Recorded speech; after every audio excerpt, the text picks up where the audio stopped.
Hey everybody, welcome back to Podcast Beyond, Episode 2, The Quest for Sanity. Greg named that one. I'm Jeremy Dunn, I'm your host, editor-in-chief of the PlayStation team. That means we cover PS2, PSP, and PS3. And with me today is former executive editor, current chief news and features editor, Chris Roper. Hey, what's up? And editors Jeff Haynes and Greg Miller. Be-yizzle, dizzle, for shizzle. Beyond! Nice. You guys freak me out every week. Damn straight. So, last week was a success, apparently. A lot of people actually were glad that someone was talking about the PlayStation and not bashing it. Mm-hmm. So, I think that we've done our job, and that is to actually bring PlayStation news to our listeners. We were going to completely bash the PlayStation this week, but we'll keep talking nice things about it. Yeah, Because we'll you see what have 360 so much. Yeah. Oh my God, I'm going to have to Xbox save that Live's for so after good. E3. see what happens if we can do it 2 weeks in a row. No way. Maybe some minds will be changed out there. Perhaps. Yeah, because there have actually been some really good PlayStation games lately. But before we get into all that stuff, it is that time of the show in the beginning for Chris Roper to go ahead and go over the big news for the week. So what happened last week? For some news. Nice. What happened, That was Chris awesome. Roper. Let's see. A few things happened this week. The Thursday's update yesterday for the PlayStation, or the past Thursday, was Super Stardust HD was released on the system. The new GTA trailer hit, and a demo for Gundam, whatever the hell the name of that whole Dynasty thing is. Warriors Dynasty Gundam. Warriors Gundam. Dynasty That's Warriors it. Gundam. I can't remember if it was Gundam Dynasty Warriors. AKA Repetition, the game. So all those demos hit, so I mean you can download those, and everybody's going to want to watch the new GTA trailer. So go right ahead and do that, or actually watch it on IGN so that we get money. Let's see. Resistance had an update on Friday to add worldwide server support to the game. Mm-hmm. So now you can play against Frenchies and stuff. Right, and they So- added those 2 new maps. Yep. So Real maps. updates for Resistance is very good. Lair was confirmed to be released on August 14th. So Beyond? yeah, And look we're for actually supposed to be getting a build of that game this week, so hopefully if we do get it, we can update before we head off into E3 next week with some impressions. Yep, very good. And the PlayStation 3 got its 1.82 update, which added better AVC playback. Practically So- added nothing. Pretty much nothing. Apparently didn't fix people's wireless problems with Linksys routers or whatever. So you just get a little movie playback option. So I have problems with it there you even go. when I'm plugged in. I'm plugged in at home, and I have a Linksys router, obviously, because Yeah. I think everyone does. Mm-hmm. But I mean, I have a Linksys router at home, and even when I'm going and plugged in and not wireless, PlayStation Network seems to disconnect every now and then. I have a Netgear and it's fine.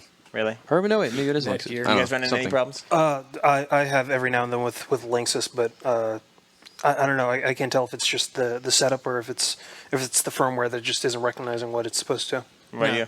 I'm good. We got That's Linksys too. That's right, because you don't have a personal PS3 at home yet, right? You borrowed the one from the office. Yeah, I just truck it back and forth. I've adopted it. It's Right. fine. Well, I mean, we gave it to you. Yeah. Oh yeah. I remember the day that we gave it to you too. You were all was like, excited.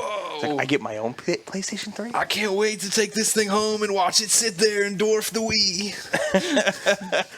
Anything else happen, or is that pretty much everything that happened in PlayStation Land last week? That was pretty much it. There is one thing though, which is relatively minor, but people have known about it for a while, which is that the Warhawk beta is ending on the 2nd.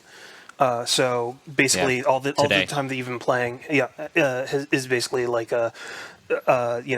you've had some fun. You've been messing around with it and checking out all the new things. Let's just They're- break down the fourth wall and let everybody know. don't I'm gonna break tell 'em. Oh God. It's shattered. Let me tell you why we keep calling last week today by accident or the second. and I whatnot. said today on the 2nd. That Yeah. worked. I did it correctly. No, I know. It's because most everyone in this room is actually going to be gone on Monday, the day we're running this. So we're actually doing this Friday afternoon. So if by some chance, we mess up now and then, that's why. But just pretend. we're not drunk we'll pretend yet. this is the future We're- and recording we're this on time Monday. travelers. Yes. That's right. It's But amazing. all the team over at Incognito are basically going to take all the feedback that they got from the Warhawk beta. They're going to go back and start working on a lot more of the tweaks and the fixes that everybody is looking for.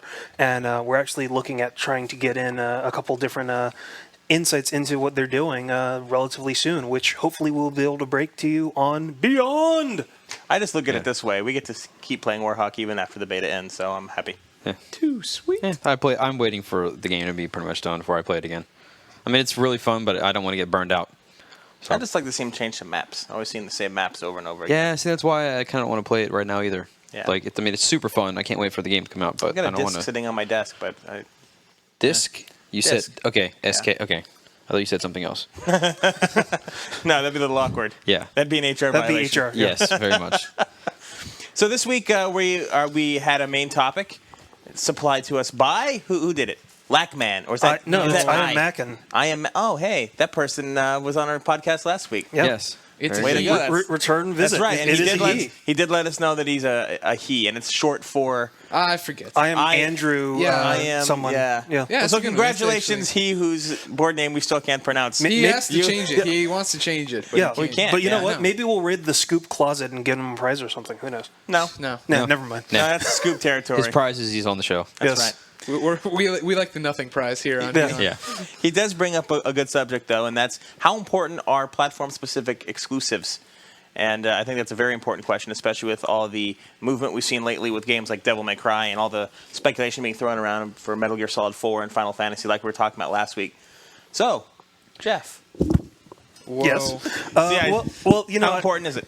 I think that the concept of exclusive is good as far, or is still key as far as fans and consumers are concerned, because it's one of those things, especially when they decide to invest in a system, they have something to kind of proclaim. You always want those evangelists for your system to go out and go, look, we have this game, we have whatever, to kind of not only sway their friends as to why they need to play that so that they can possibly play multiplayer together, or they can go, hey, look, this is so much cooler than whatever your system is that you like.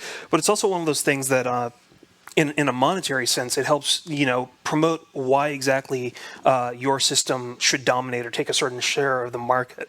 Because if you can say, hey, look, we've got this game that everybody really wants to play. It's the one that really is kind of pushing the medium forward.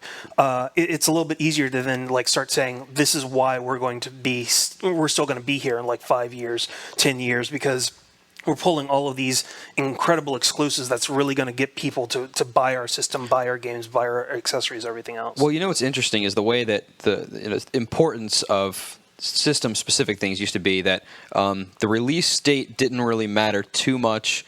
The PlayStation 2 came out a year after the Dreamcast and killed it, and the Xbox came out a year after the PS2, and it didn't win, but for a new system it did extremely well. And exclusives were everything. Those were basically, along with name brand, basically sold everything. So if you had, both systems, or well, even the GameCube because of the Nintendo stuff, but the Xbox and PlayStation 2 had a big amount of exclusives, and then so if you want this game, you'd go get this. In this generation, there's many, many less exclusives, and so it looks like the release date is, at least right now, is playing a much more important role in that since the Xbox was out for a year beforehand, even though a lot of new games that are coming out aren't going to be exclusive and will be cross-platform, some games are by default exclusive because they came out for the Xbox 360 a long time ago, and since they're old now, they're not being ported to the PS3. And so you say, hey, we don't have Dead Rising because the game's a year old, and Capcom doesn't want to just re-release the game. What's more important, you think, the bragging rights of all your exclusives among the install base, or sales of games, regardless if they're exclusive or not, as to how successful a system is? I think from the company, it's going to be the sales numbers in the long term, at least. That's more important in the long term. But amongst gamers, it's going to be the games, because you're going to say, Xbox fans are going to say we have Halo 3, you can't play that anywhere else. See, I think and PlayStation fans are going to say we're going to have God of War 3 at some point, and Gran Turismo and all this other stuff. So. It works well both ways, but gamers want to know about the games, and companies that are making money want to know about how many games they've sold. So that's really what video game console wars have become. They're just giant pissing contests. Mm-hmm. Who has the most exclusives and who's selling the most, and you have all these different ways of looking at it. Everyone's always trying to get their system a little bit higher on that popularity scale. But I agree with you. I think the most important thing, honestly, and the grand scheme of things, is how many units you sell. You sell more units on the software side. That's more hardware supporters you're going to have in the long run, because you're going to see that's where the games are, and it's going to keep going that way. And that will allow you the opportunity to snag more console exclusives, because people realize that's where the install base is. That's why the PlayStation 2 is still getting games now, and the Xbox is dead. Right, but it's a little bit of both too, because whenever we go to an E3 or a press conference, every single person that's up there giving a presentation is always going to tout essentially both things. Not only the number of units being sold, but whatever the actual franchise is. That's why whenever you go to Microsoft or Sony and you see them basically give their spiel, it's here's the games you can only see nowhere else, and then later on they have the numbers guy who comes out and gives you the dry PowerPoint presentation presentation of like we moved this many units, we moved this kind of a Well, right, sales yeah, figures, but that's blah, because blah, so many blah. people are seeing that presentation, investors and gamers, and so they Right, need but in terms everybody. of what's But- more important, sales. Yeah, I mean, Sales are the bottom line. You Yeah. call it a pissing contest. Do you think it's different right now? I mean, than it has been in the past?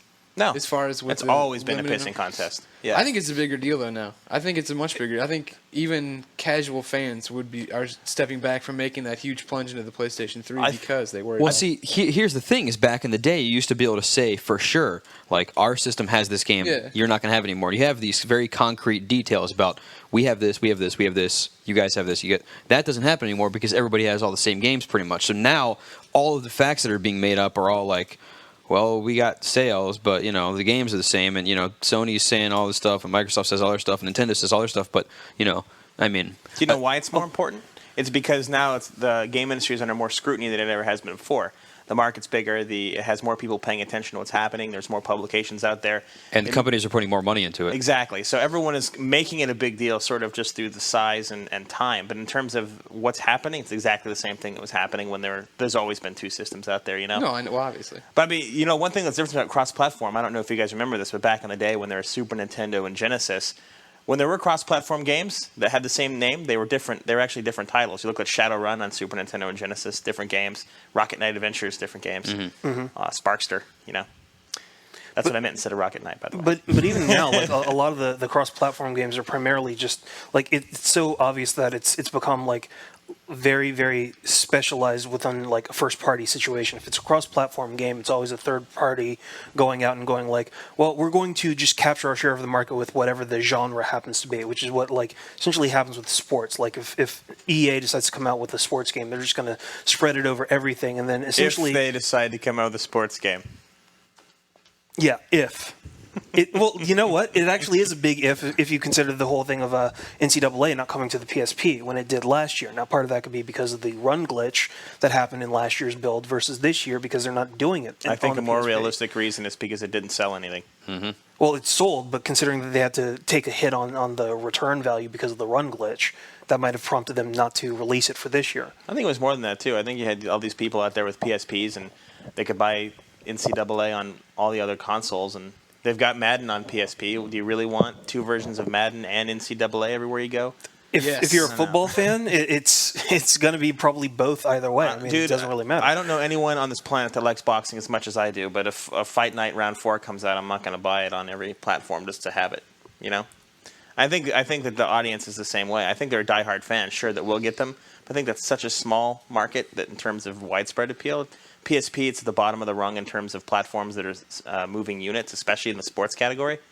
So I think that's probably had a bigger deal to do with it. We should get someone from EN here to talk about it. They can sit here and say, we have no comment. Well, what about on a very small note? I don't want to get into this too much, but what about consolidation?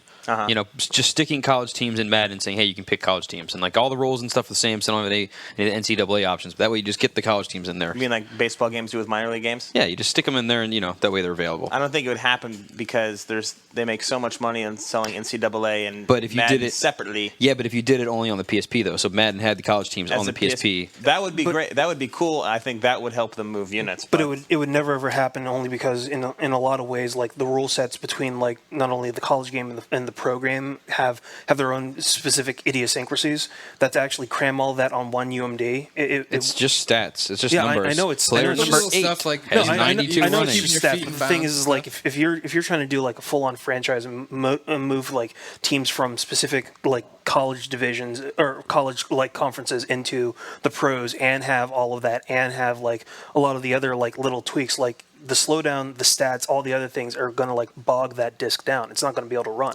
I don't think so. I mean, Yeah, I don't think so. I Hardball, think it'll be Hardball fine. on the Genesis had a whole bunch of information on it, and that wasn't a Genesis And card. think of it in reverse order: is NCAA has hundreds of teams or however many it is, I don't know what the hell it is, and then football only has 32 these days.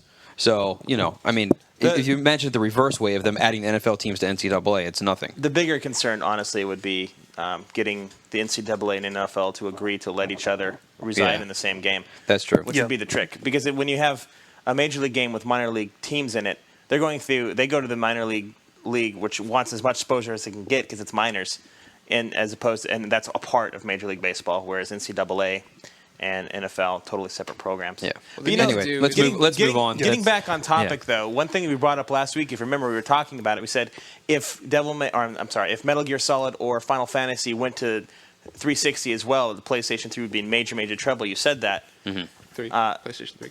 Whatever. A PlayStation system. But you also said that you think sales are more important in the long run. Correct. Well, but sales... Explain yourself, sir. Well, they're interchangeable. I mean, sales happen because of the exclusives, and then more exclusive happens because of the sales. So it's back and forth. I mean, exclusives come because if you have one system that has 100 million units out there at the end and another one that has 50, the last year of games, you're going to see people that are putting a lot of money into it are going to be going exclusives on the 100 million system, not the 50 million. Mm-hmm. And so, you need to get to that point. And so early on, it's exclusives that are going to sell the system, and then at the end, depending on numbers, that's where the games are going to go to. But the other thing is that console makers will wind up shelling out a certain amount of money for a title, and so that's like third-party makers like Square and Konami. They're going to see exactly not only how much they can wind up getting for a game on a specific system, but they'll also see whether or not the economics are going to be there. Which is why a lot what we've been experiencing now has been at some point in time they'll say it's exclusive for this console, and then a few months later they'll go, well, it's a business decision. They'll release it on a completely separate system, because not only is that third-party maker going to want to make as much money as they can for that product, they want to also spread the title out so that if they feel like making a sequel, they can do it on whatever system winds up still being around years later.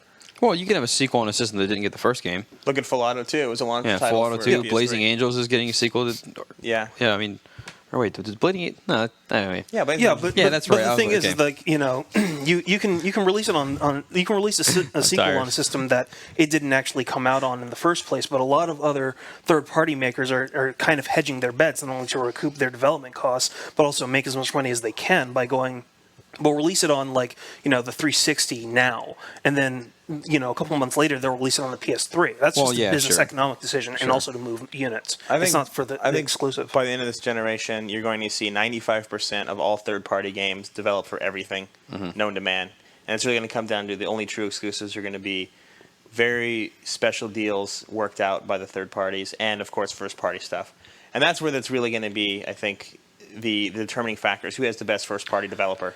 Well, I agree with that statement to a few years from now. If sales are separated by a large margin at the end of the console cycle, then I could see there actually being more exclusives than there are now, and over the next couple of years. But yeah, I mean, 2 years from now, I think that statement's going to be very true. 4 years from now, at the end, it might be different, but... I hope it's not over in 4 years. Well, I mean... I'd like it to go a little longer. Yeah, I don't know. But who knows? I like seeing new consoles come out, so, I don't mind it every 5 years. Me either, but I think that the PlayStation 2 last year, for instance, had a really good, strong software lineup, and that was in year 6. Mm-hmm. So, I mean, I don't want to see people give up on systems too soon, especially when you had software that is high, or such a high caliber as it was last year coming out. Mm-hmm. So, in short, let's sum up. How important is an exclusive for a platform? I would say, personally, I think it's very important for its installed base. It's a nice reassurance factor, but in the grand scheme of things, I think that you guys are right that it goes hand in hand with sales, and I think they're very complementary of each other. Mm-hmm.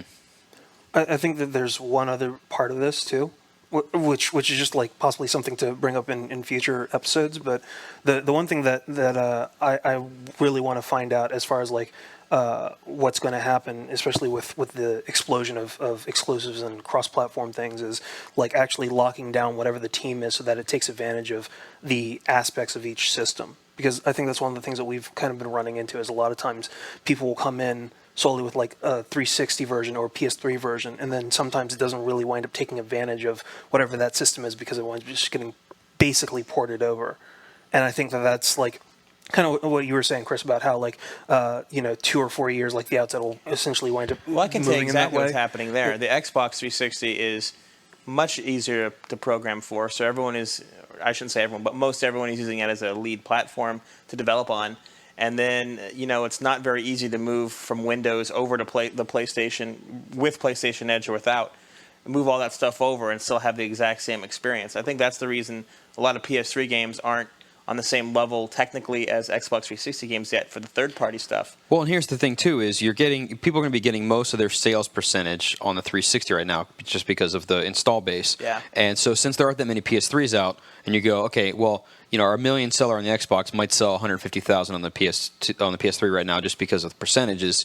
So we don't want to spend that much money making sure the port's perfect. So let's just get a team in there to put it together. And then, a year from now, if there's 10 million PS3s out there, that'll be a different story. But right now, if a company's not expecting too many sales, but they just kind of want to get something out there to get something in there, they're just gonna, put, just a tiny bit of effort in just to get the game out, and people will buy it because it's, there's not many games available. Also, they don't have too many selections to go through. So if you say this game's okay and this one's good and this one's crap, so I'll get the okay and good one.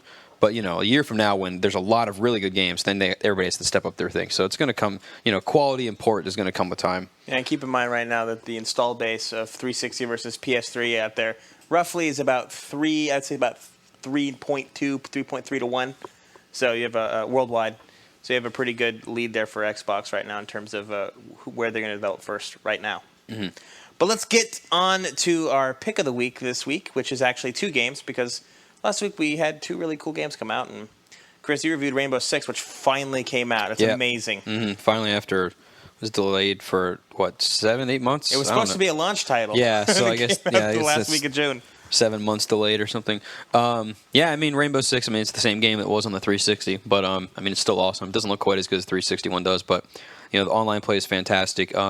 One bonus of the PS3 game is that it has both the red and blue, or the content from the red and blue map packs already on the disc, so you actually get the best value out of it. You don't pay for the downloads. And most importantly, is that it had all the extra map content exclusively for an hour or so. Yeah. Before they went up on Xbox Live, well, but then and it got taken down. Then it got taken down. So so that's really cool. So it has, it's got all the content up to date. You don't have to download anything so far, and the game is great. It's a great game. A couple people in our boards I noticed were talking about our last week's podcast. They said that you mentioned that you couldn't tell any difference between the Xbox 360 and PS3 versions, but in the review you elaborated that yes, there are actually some visual differences. Yeah. Could you explain that a little for the people who aren't quite sure why the change? Yeah. Just so how little you actually play these games. So for the preview build, we were only allowed to write about the first 3 levels, which are in where the hell is it? Mexico somewhere, whatever that is.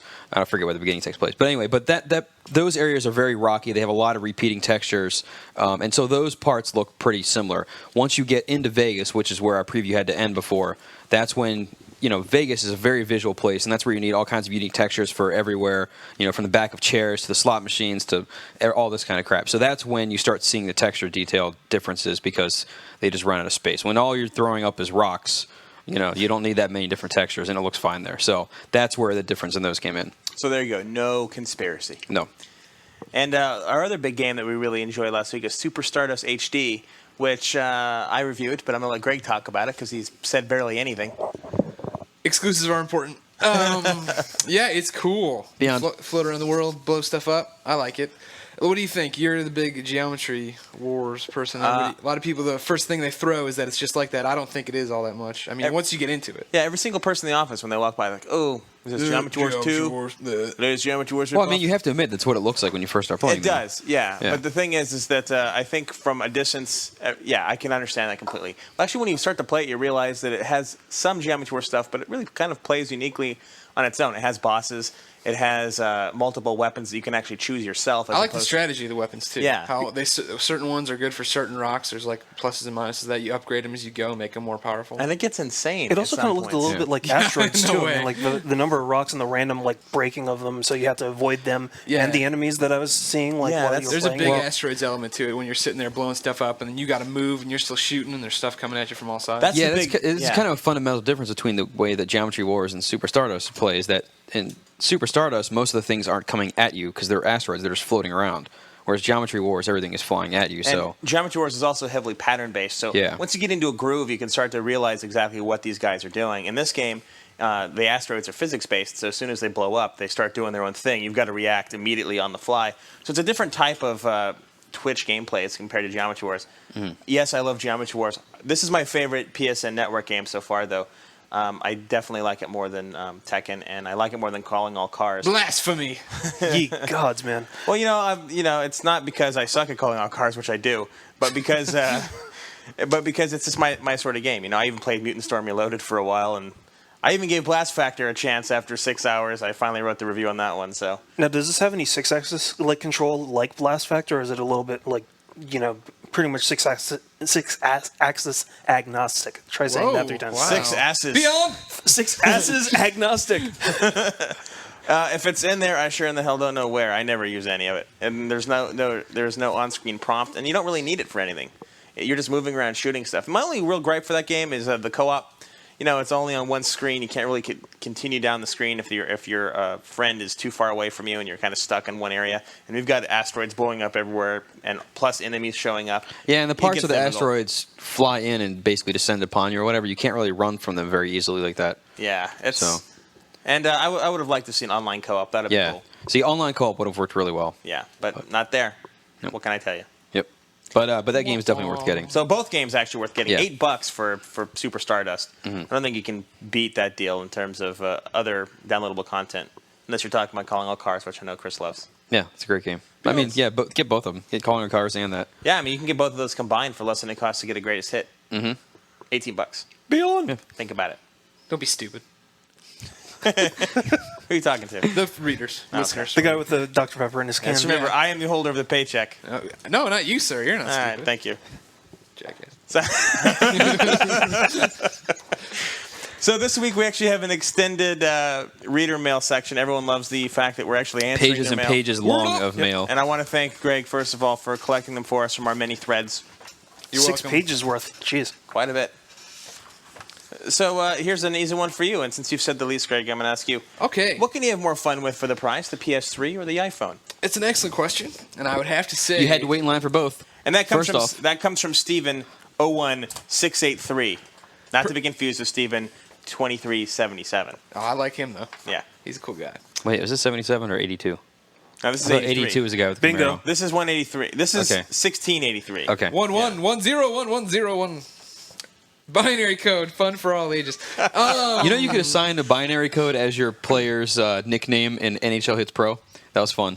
My buddy played his nickname was 101011. I was like 1011 scores. Oh, like they said it? Yeah, it's pretty rad. That's pretty cool. Sweet. Anyway, back on topic of off-topic questions. Let's So go. what's more fun, iPhone? PS3. Okay. That's easy. Next question. This comes from 2779. How do you get girls into gaming and not sound like a total nerd? And I'd just like to point out before you answer this, you can't use any of the narcotics as an answer either. Ooh. So go ahead. Now there's silence. Yeah. No, I mean, there's lots of ways to do it. You just kind of have to, pick and choose something that matches them. My wife plays World of Warcraft. She doesn't really play many other games, but she also enjoys Burnout. Right. If you give them something that's very arcadey and very visceral, they can get into that. Puzzle games are a good way to get into it.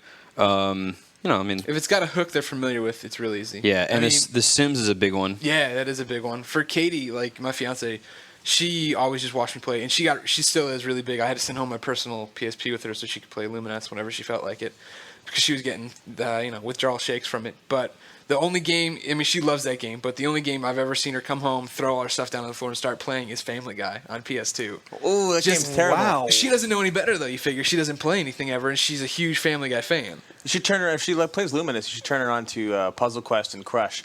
Both are really, really good games, number 1 and number 2. She'll never get into Puzzle Quest. If she, no? No. Come on, I'm not even in Puzzle Quest. It's got big eyes in it. Oh, there you go. Ooh, That's it. If there's anything That'll I've work.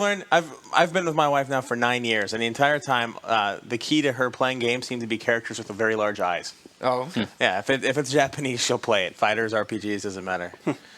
But yeah, there are a lot more. What about Digimon? Yeah, that has that thing with that She one won't play giant that. eyeball. Yeah, she won't play that. See, none of that actually works for my wife because she's totally a strategy or a sim player. So she'll play like Civilization or Caesar or some of the other things, and that's just kind of her hook. Like she'll just like jump on a computer and like kick me off and play that for like a few hours. So I think part of it is really just whatever actually winds up appealing to that person's individual taste too. Exactly. I think that's the bottom line. I mean, all 4 of us named different types of games that our women play.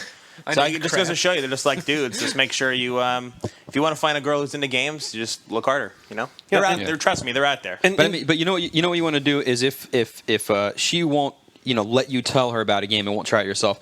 Get some games that she might like to enjoy and play them by yourself, and then let her walk by a couple times and see if she thinks they're fun. Guitar Hero is a good entry-level game. Guitar Hero, my wife actually didn't get into Guitar Hero too much because she found it a little bit too difficult. It's kind of hit or miss. Don't force anything on somebody. If they don't want to play it, try to do like the secretive route and just kind of play and let them kind of catch a glimpse of it and say, hey, what is that? Remember that, listeners, no means no. Yes. Tread softly into the area, too. Because, I was once on a first date, and I mentioned that I'd been playing Madden before we came out. And she's like, oh, I never understood how those games work. And I literally sat there for 5 minutes not thinking and broke down the entire controller and how it worked. And then there was, this really awkward silence waiting for this movie to start. And I was like, God damn it. What movie was it? Oh, it was Greg M. the one, Oh Brother, Where Art Thou? Oh, that's a good movie. Yeah. All right, so this one comes from Azu Poker. Talk about Killzone PS3. Tell us that there will be playable demo because we all know that they'll have told you guys whether or not it's going to happen. Lol. I thought we did that last week. No, we didn't do No, this. These are all these. Yeah, No, these we are all- talked a little bit about mentioned Killzone. Killzone. Yeah, but we Yeah. didn't talk about a demo. Is a demo possible? I think very likely, but has anyone said anything about a demo yet? Nope. Nope. Liar. Who knows? That's all we can say about that. Beyond. Blind Pete wants to know when we're going to be able to use custom backgrounds and wallpapers before the PS3. When they update it with the thing that lets you do backgrounds and wallpapers. I predict we will be able to do that before the end of the year, however. Yeah, I would say it's Probably coming around home sooner. time. Home. Yeah, home time, maybe before then. Yeah, September, October is my guess. That's not official. That's just us being Nostradamus. Yeah, I mean, the one thing though is if Sony's working on home, they're going to say, well, wallpapers. It might be a quick fix, but they're going to put all their efforts onto home. So maybe it'll be just after then. Man, this really is an extended Q&A. Yeah, let's it go. is. All right, we got to bust through these things because we only have 2 hours. Here we go. From Death Cato. When will we Death. Oh, okay. Kayado. Death Cato. When will we see and in what form will Rumble be entered? We already talked about this last week. Eventually. Next question. CSF Hawk. Any new info coming onto the DC Comics MMO SOE if working on? I don't know what that means, but if you're talking about the DC MMO, you have something to say, Greg? I'm going to Comic-Con. Maybe we'll hear there. In fact, I know we will hear there. I was going to say wink. Thanks for blowing it. I know we'll hear there because we're going to tell you about it. Beyond? So watch for that. Beyond. Woolly Ninja says, what consoles do you all personally own? And maybe the pros and cons from each of your points of view. So let's Name put your 20 minutes console. aside. How effective Yeah. can a woolly ninja be? Okay. Who here owns a 360? I do. I do. I do. Jeremy does. So everybody owns a 360. Who does not own a PS3? Greg. I'd bring it home all the time. Okay, but Jeff the doesn't other, either. No, and Jeff, I Jeremy. don't- yeah. Well, there's no reason. Well, to be fair, they were both working here around the time the Yeah. PS3 came out. There's Yeah, no so, I mean, reason we for just them to buy chuck one. it Yeah, Yeah, so Jeremy and I exactly. have PS3s. Who does not have? Everybody has a Wii. Yep. No, Okay, I haven't been able to find one. I've been looking for it. So Any three hints? of us have a Wii. Everybody has a PSP in some fashion. Yep. Everyone has a PS2. Yeah, right. and everybody has I have a Dreamcast. I have a DS. I have a Dreamcast Dreamcast. somewhere. Yeah. I got a Dreamcast. DSs. DS. Yeah, everybody's got a DS. So Original everybody PlayStation. Yep. pretty Super much Nintendo, has Genesis. every current console in one form or the other. Either we can something that you can take home from work, or the only one that anybody's kind of missing is Jeff doesn't have a Wii. Yep. So there you send go. your hate So letters we'll- to him, Nintendo fans. Yeah. Hey, I'm not hating on it. I just want to find one so I can Ooh, own and one. just so that That's we just an excuse. just so we don't piss off Dan too much, who has a computer capable of playing new games? Me. Me. I do. I don't. Okay, so there we Mac! go. I just wanted to get that in there. Stan. Mac. Mac? Maxion. Back me up. Okay, let's continue. And pros and cons. That's too long. Tune in over the next several years. That's kind of for our- what for that's our kind of what we diatribe. yeah, it's kind of what we We'll talked definitely about. let you know. Have you heard any? Willie Ninja also asked, have you heard any rumblings of lowering the games to $49.99 like they were for PS2 games? No, and it probably will never happen unless they're budget games. I can see it towards the end of the life cycle for the system happening from Sony's games, kind of like their first party games are $39.99 for That's a good lot point. of their stuff. Yeah. But the third party games are always going to be $59 unless their budget in some They're just fashion. too expensive to make. Yeah, and they're selling too well for them to drop the price. Right. You Why know. drop the price if they're moving? And on top of that, game costs are so high now just to make them. You know what could actually wind up happening, though? And this is just like an extended forecast, too. Because it's kind of the shift between media, between like the switch from DVD to Blu-ray and I guess HD DVD when Microsoft decides to use that, I guess, for 360. They won't. Except that it's failing, so they won't. Well, Yep. right. But I mean, like because it's kind of like the mid point of a media switch. Like, it could be one of those things where you're not necessarily going to see it, but when it winds up becoming that, say Blu-ray actually becomes the media for everything, those prices might drop because it'd be cheaper to get. Can I just say I don't know what you're saying right now? Yeah, he's saying once Blu-ray is more widespread, it'll be easier to make the games. Yeah, but that's giving you a hard time. That point I think is completely invalid because DVD is cheap as hell to make, and Microsoft games are $60. Yeah. So Wii games are $50, but the console is geared for a little bit cheaper market. Wii games, I think you'll see drop to even lower prices eventually. Yeah. Widen that broad appeal. JDog691 says, "What do you think of PS Store games being developed for the PS3 and the PSP? Imagine a game like Calling All Cars compatible with PS3 and PSP and being able to play each other online. Would any of you guys like to see that? Tekken 5 Dark Resurrection was great, and Super Street Fighter 2 Turbo HD Remix is on its way. So what other arcade fighting games would like to see on PS Store?" Any games on PS Store, period. Would probably I want to see Samurai Showdown. Sony Online actually did try to do the PS3 PSP dual game in Cash Guns Chaos, but that thing was a piece of shit. So the PSP version was totally blocked off, and that was ended. And Samurai Showdown is actually available in Japan, but what? Yeah, It's loud. but it's not out here. It is. Does it happen to you? Anytime you turn it on, like if you starts click screaming over, at it's you. like everything's like the We worst had- like when Super Rub-a-Dub sounds like and We you had- go down, it's like we had an impromptu mosh pit this morning. Yeah, it was we pretty did. rad. We did. It was pretty awesome. And then we deleted it. Yeah, that was and nice. then it was deleted. I mean, I think it could happen, but it's very unlikely to happen anytime soon. I mean, I could see it more reasonably having some sort of like PS3 and PSP local thing where like you're playing a game that connects to the PSP in some fashion, rather than being like online or something. And you're already kind of seeing, if you really want to get super technical, you can already do that with all the PS1 classics that we're releasing that are playable on both the PS3 and the PSP. But I think that they're wondering about, being able Original to play content. against each other. So Yeah. yeah. But I think it's possible, and I'm sure you will see a few examples of that one day. Depending on how well that takes off, though, determines on how often you'll see it. I don't think it'll take off. No, I don't think it would take off either because you'd have to have. I don't know. It wouldn't really work. The controllers are too different for people to be competitive in something like a shooter, and it'd be a gimmick at best. Yeah. And as far as what fighters you'd like to see, I'd like to see some new ones. I'm tired of playing the same old fighters I played a million times. I'll admit I am interested in playing Street Fighter with all its redone graphics because every single one of them looks awesome. But I would like to see something new. I mean, we've been playing those things forever. Yeah. Give us some new fighters. So, new fighters. The end. Tony Jaa fighter. I like this name. Mech Idiot says, or asks, "I've heard that the games you download for the PlayStation Store can be downloaded on up to 5 PS3s. I was wondering that if I got a new hard drive for my PS3 and reinstalled my games on it, would that be considered a second PS3? Also, if I had a game installed on 5 PS3s and deleted it from one, would that give me a credit to reinstall it on another PS3? I think I could be wrong here, but I think the way that it works is that you're allowed to download it 5 times. Yes, you're allowed 5 downloads per your username. Doesn't matter what PS3 you're on. Yeah. So if you log into a PlayStation 3 with your username, then you are entitled to 5 downloads of that game. So if you download it, delete it, and do that 3 more times, then you're done. Right. There are no credits. You won't get any credits for deleting it because it's all based on the count attached to your username. Because presumably you won't have to format your hard drive 5 times. Right. So it should be more than enough for most people. I think that 5 download rule is dumb though. And they should be, once you pay for it, it should be yours forever. Like Well, except that you have people trading passwords and stuff on like message boards, and they're getting each other's games, and so that would just open that I up. understand, but that's why I think they should lock it.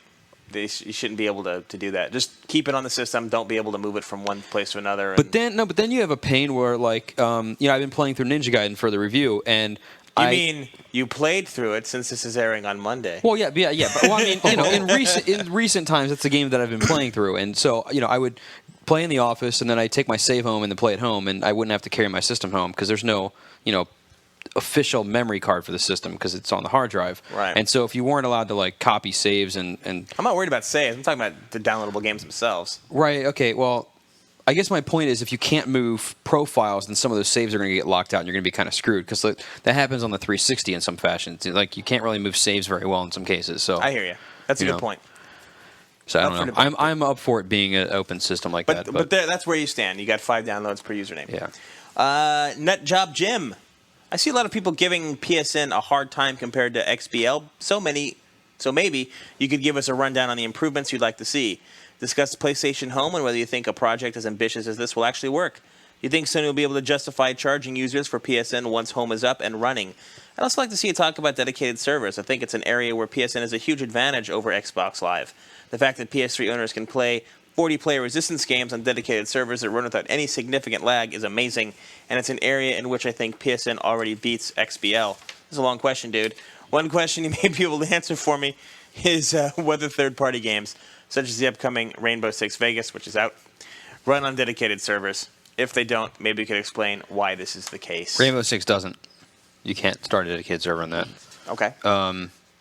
I mean, the case for that is, it's a little bit extra code. Somebody has to make it so that it runs and Rainbow Six did on the OG Rainbow Six 3 did on the Xbox, and you can do it and set up a system, but I don't think that many people are going to want to turn their Xbox on and just leave it there and not use it. So it's kind of a waste of development time for them to do so. And it's not a selling point for most people. Very few people are going to go buy an extra copy of the game to run a dedicated server unless you're like a clan leader or something. But, in which case I can see how that sucks for them. But, well. Anybody think the dedicated servers is a definite advantage? It's nice that it would be always on. So if you had like a large clan and you wanted your own practice thing, you could say, here's our thing, go in here whenever you want. For instance, it would be nice for us to be able to do it at work. Have an IGN server that you jump on all the time, which we tried to set up for Rainbow Six 3. That would be nice to have. It would be nice, but it's not that big of a deal for them to go out of their way to make it. Yeah. As for the question about Sony being able to justify charging users for the PlayStation Network, I don't think Home is going to do it.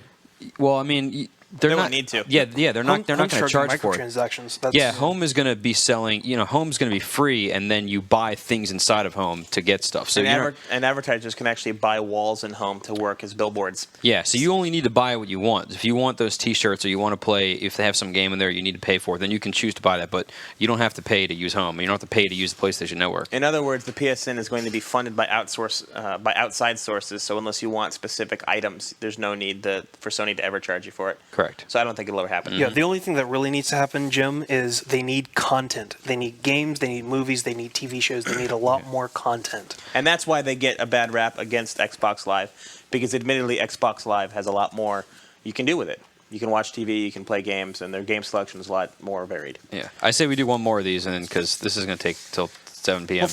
We'll finish out. I'll do a little bit more than one. Okay. You can pick and choose. Yeah. Let's combine a question mid-question. Let's see how that works. That'll be trippy. All right. Well, let me look here. While I'm looking, you guys talk about something. Discuss it amongst yourself. Let's talk about this ring here. It's a keychain. Nobody it's a can see keychain. your ring that you're looking at. How's that It's gonna good work? radio. He just described it. It's radio, not television. What have you been playing, everybody? I just got done doing the Sigma review, Yeah. so that was good. All right, Stardust. we talked about you. What are Yeah. you playing? Well, You're playing the bigs. You make me play it all the time. just working my way slowly through the bigs. Been playing a lot of Jeanne d'Arc, though, and a little bit of NCAA football, and some D&D tactics. So I'm not really sleeping a lot.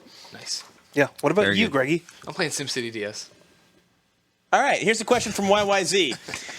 Jeremy, that's me.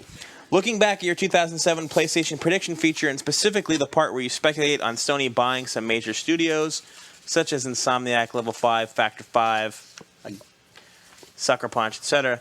Now that we're in July, do you think any of those buyouts will still happen? Have you heard any rumblings or of any buyouts by Sony?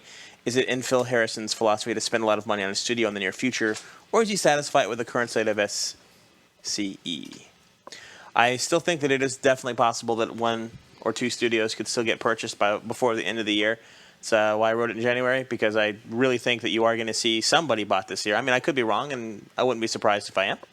But I think it's definitely possible as far as Phil Harrison and what he feels about the current state of SCE. You'd have to ask him. But I think in general, a good business philosophy is to always try to expand and grow and increase your talent pool. Mm-hmm. So I think that it's definite possibility that you're going to see a studio bought. If anything, I think it would probably be Sucker Punch. Yeah, that's possible. I don't know. We'll see. I mean, we'll see how well Lair does, and Yeah, Factor 5's already working on some other stuff too. So yeah. So Stay tuned. Beyond. I like this one Beyond. from YY. Do gaming journalists ever find out about how much was paid by Sony or Microsoft for a third-party exclusive, and how long exclusivity is for? Anybody? Sometimes we know about sometimes we know about how long the exclusivity is for. So we'll like hear that, this is at least 6 months or something like that, or or we can extrapolate it depending on other information we've heard, even if they haven't told us directly. As for how much cash, I don't know that I've ever heard a direct number for that. I think it's always guesswork. They really don't like to discuss that stuff. They like to keep it a secret because, for various reasons. Yeah, and I mean, one thing for it too is like people will say how much they paid for a studio, but through an exclusivity thing, there's no tangible thing that they gain. They're buying something to not happen. They're buying it so that this game doesn't appear on these other systems. So you don't actually have anything for there. So you can say to investors, we spent $50 million on X company, but for them to say we spent $50 million to make sure this game doesn't come out here, it doesn't really look good to investors. And so, Exactly. So anyway. Deviant Boy wants to know how many will agree that Square was the #1 developer for role-playing games during the PS1 era. Would you agree or disagree that title went to Atlas on the PS2? And as of right now, taking into consideration what you know about the games, turning the page, being developed that have been announced and those that have not been announced, who do you think the frontrunner on the title will be for the PlayStation 3? Disagree, I still think Square kept its RPG title going on PS2. You had Kingdom Hearts and Final Fantasy, and I really liked a lot of the other stuff like Radiata Stories, and so I think that they kept it going. Although I think Atlas actually did take a chunk out of some of it because they came out with a lot of the Shin Megami Tenseis, some of the Persona titles, like Persona 3, which is going to be coming up. But also they came out with a lot of really solid RPGs, which really appealed to like a very hardcore, very niche audience. So the Atlas really did make a very serious, very tangible step on the PS2. Oh, yeah. I'd say it's a close race, but you look at the product side by side. You have a couple of really good ones, a few great ones from Atlas, several very, very good ones from Square Enix, and a couple of great ones. I think it's a close race. Atlas put out more. Yeah. Square Enix, I think, put out the overall better quality ones. Close race. I think that if you're an RPG fan, you win either way. Just keep buying the ones you want. God knows about the PS3 though. There really hasn't been anything outside of White Knight, and that's kind of There's White Knight from Sony. You've got Final Fantasy 13. Final Fantasy 13, but that's pretty obvious. There's Shin Megami Tensei coming. There's what else? We got Aliens coming from Obsidian, based on the old movie franchise. There's a few others out there. And of course, the one that we discovered last week, which is Rise of the Argonauts, which looks pretty cool. Where you're going and you're playing Jason and whatnot. I saw you guys pointing at something. You want me to read it? What is it? No, it's just the PS. Read Manny's PS. Beyond! Okay. You gave it away before I could read Good anything. job, Jeff. Hey, God. Go sit in the corner. Now we're not going to. I am in the corner. Take a time out. You're not in the corner. That's the corner over there behind the corner of the couch in that box. Oh, fine. Last question, then we'll move on to our next segment. What's the PS3 online game you think will be getting the most attention in 2007? Little Big Planet, Warhawk, SOCOM, Haze, Metal Gear Solid 4, GTA 4. Or something I didn't mention. Well, GTA 4 is not technically... Well, no, yeah, this is on. GTA 4 is October. It'll be GTA. It'll outsell everything except for maybe Halo. He's saying online game. No, nobody's saying whether or not MGS4 actually has an online component. Oh, was it online? Yeah. See, I didn't even pay attention. Yeah. Yeah. I think it'll be Little Big Planet. I don't, because it doesn't come out until next year. Did he say 2000? Yeah, we're all reading 07. parts of the question. We're not reading it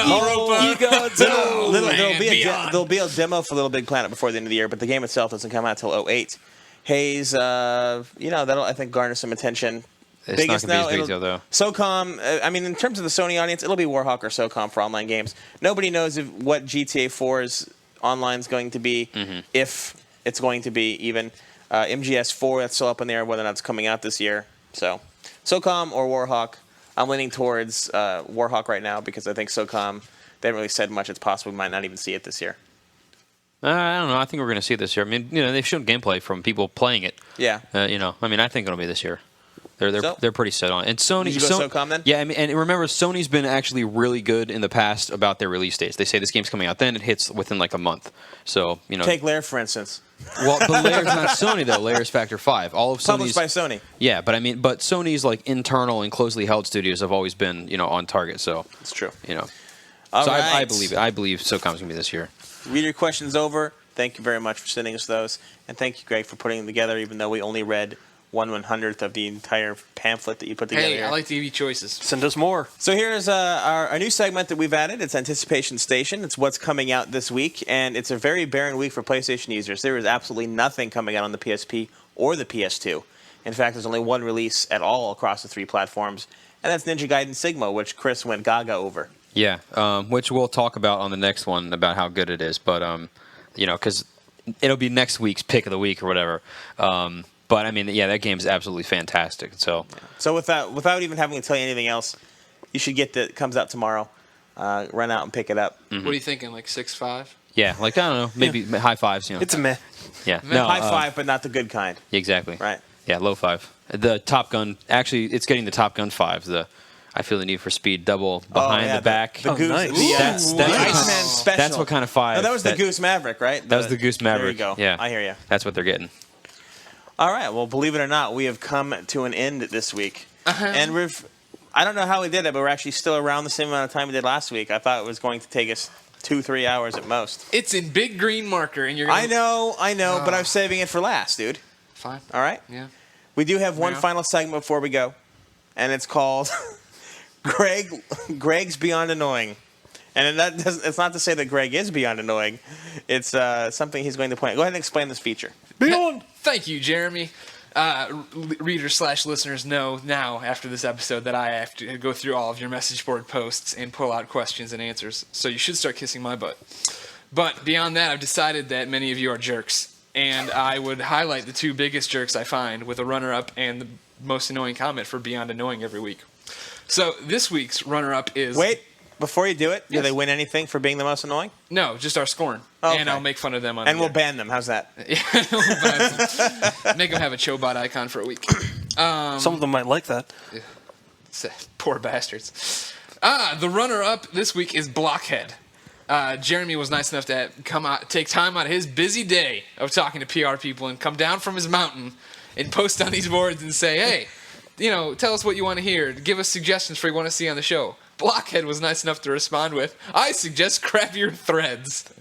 End of comment. So Blockhead, you're a jackass.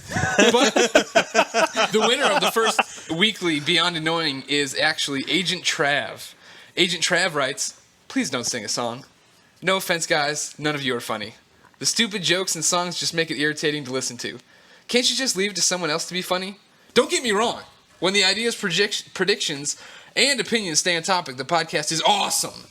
You have all great views on everything. That was said on episode 1, and I loved it. I was hanging on every word. It's just painful to hear or watch video game nerds, I being one of them, trying to be funny. Don't make the podcast painful to listen to when you have so much good stuff going on for it.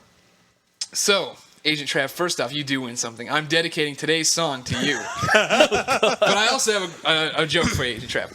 A guy walks into the bar. The bartender says, hey, what's wrong with your face? And the guy says, oh, I got stung by a bee. And the bartender says, well, that's too bad. And then the other guy says, oh, no, it's not that bad. At least I don't look like Agent Trav.